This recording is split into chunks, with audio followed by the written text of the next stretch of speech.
Okay, well, welcome everyone to our latest installment of Lockdown Conversations when I'm speaking to wonderful colleagues within the Wudang and internal arts community about their perspectives on training in the time of COVID. And I'm really honored this week to be chatting to Keith Abraham, who's a teacher of taiji and qigong, and also has a quite unique background and a unique journey into these practices, both as a practitioner and as a teacher. So I'm gonna welcome Keith, and I'm gonna hand the floor over to you. And I'd like to invite you to tell the viewers about your journey before internal martial arts and how that took you to a point of practice and teaching yourself. Yeah, fine. Hello. Thank you for having me on as well. I love talking about this stuff, so it's just another wonderful opportunity for me.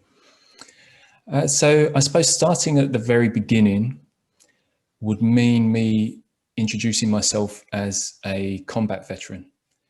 I fought in Iraq and Afghanistan as a member of the Parachute Regiment, which is a combat unit. And I was very interested in fighting and in violence and in conflict. Obviously, that was my chosen career path, but in my spare time, I would practice Krav Maga and other such self-defense systems. I wouldn't say that I used the word study, but I practiced them for sure. So I always had this, and boxing, I really enjoyed my boxing. So my mind was always very focused towards some form of conflict, and my body was absolutely trained for conflict in one way or another, or in many ways, to be fair. But really, after Afghanistan is a different beast to Iraq. Afghanistan was really very, very, very violent and very traumatic as well. I lost a lot of friends out there. A lot more friends had life-changing injuries when we came back. I came back, I didn't have a scratch on me, but it was very difficult. So my body had been under an incredible amount of pressure that whole time, but my mind had been traumatized. There's no two ways about it. My mind had been utterly traumatized by the scenes that I'd witnessed, the experiences that I'd witnessed. And I did my best. I was built for endurance, really. I just keep going was the mindset, just keep going. And so I kept going. I kept going as long as I could, but then I started to sort of vibrate in a way that's not a good vibration. It was like, I felt like I was breaking, and I'd become brittle.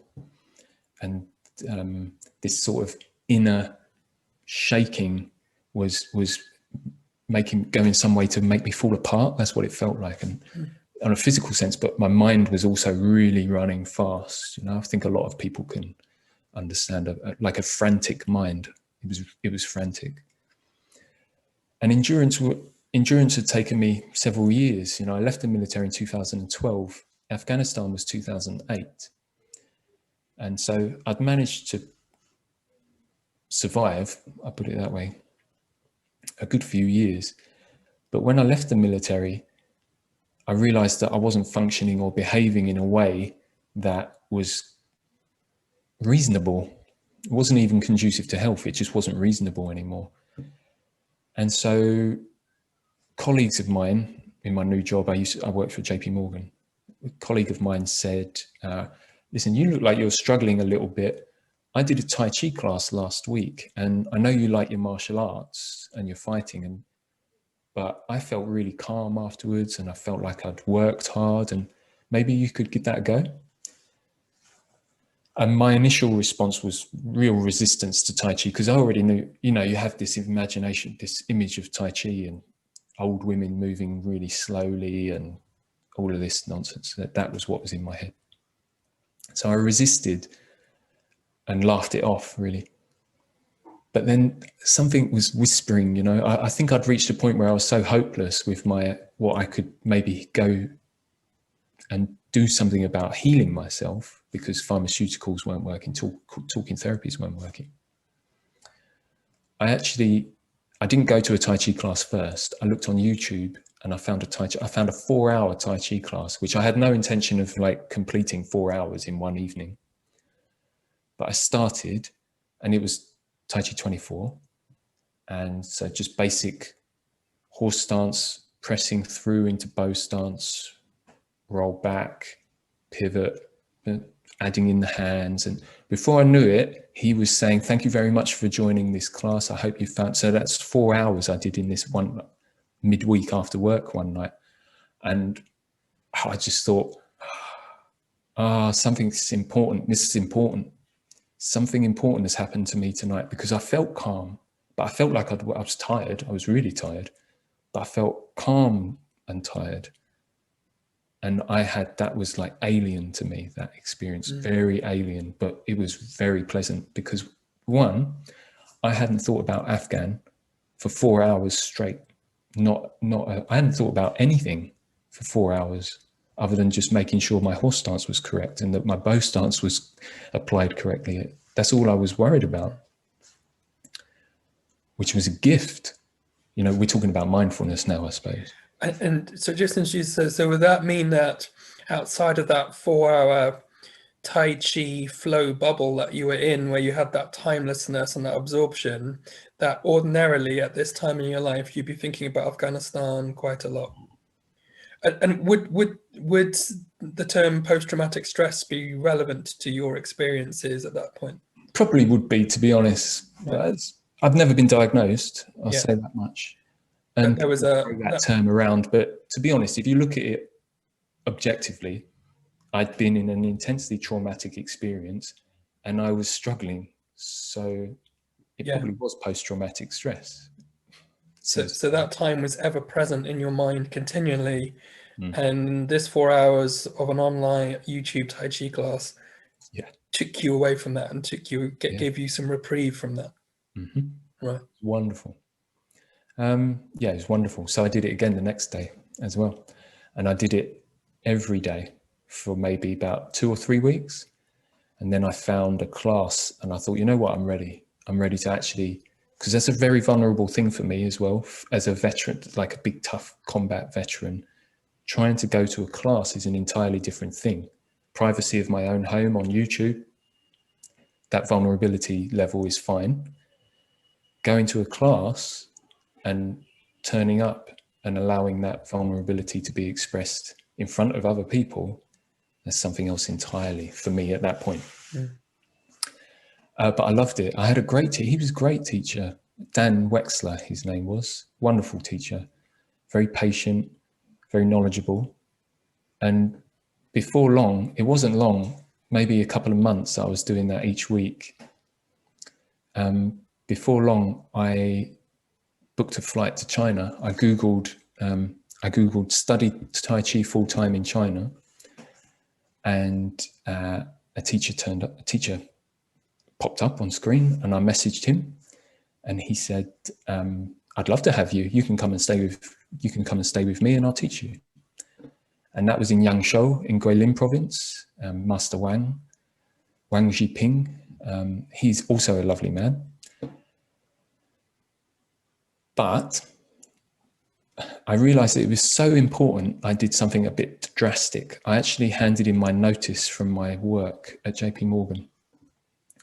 And I managed to find people to rent my apartment because I had a mortgage, my first mortgage. And I still managed to do it. And I disappeared to China and studied Tai Chi 24 and a couple of Qigong sequences and Tai Chi 42 as well. And it was transformative and healing and empowering and wonderful. And Yangzhou is, if anyone's not been there, it's one of the most remarkable, beautiful places on earth. Yeah, it is breathtaking. So I just spent my time in outrageous natural beauty and then studying Kung Fu, studying Tai Chi, pretty much one-on-one every day for the duration. And then I came back. I got asked his permission to be able to teach. I came back, started classes, and that was my new career, which was pretty stressful, but also wonderful as well, wonderfully rewarding. And at this point, can I just check in back to your previous point? At this point, this amount of time on, how was that break from the memories of Afghanistan for you? Had that continued to quieten during this whole period? Yep. The mind had quietened, but it was more than that, and now I understand it much more, having actually studied. Is the retention of tension and trauma in the physical body, and working the body in a particular way, which the internal arts do better than anything else I've tried. They restructure the body in a healthy way, instead of not through tension, which is what most people do, like going to the gym.